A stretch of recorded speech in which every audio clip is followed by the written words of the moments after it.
To Long Island now, where some communities saw more than 2 feet of snow from the blizzard. Yeah, let's get to Eyewitness News reporter Jaysha Patel live for us in Mineola. And Jaysha, the work continues to resume full service on the LIRR, right? Yeah, Shirlene, Pedro, good morning. That's right. In fact, a couple of minutes ago, we actually saw a train finally pull up.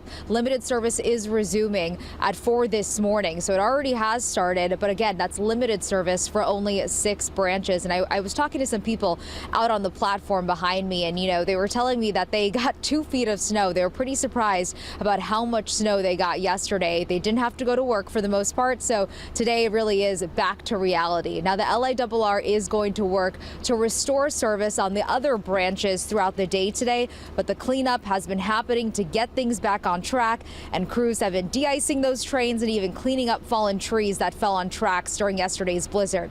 There was no LIRR service yesterday, and again today limited service resumes on the Ronkonkoma, Huntington, Babylon, Oyster Bay, Montauk, and Port Washington branches this morning, and the others are expected to get back on track at some point later in the day today.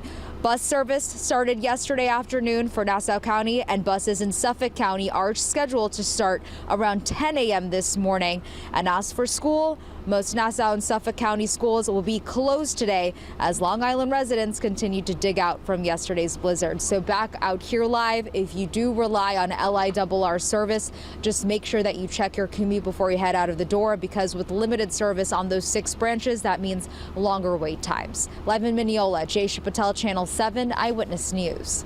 Jaysha,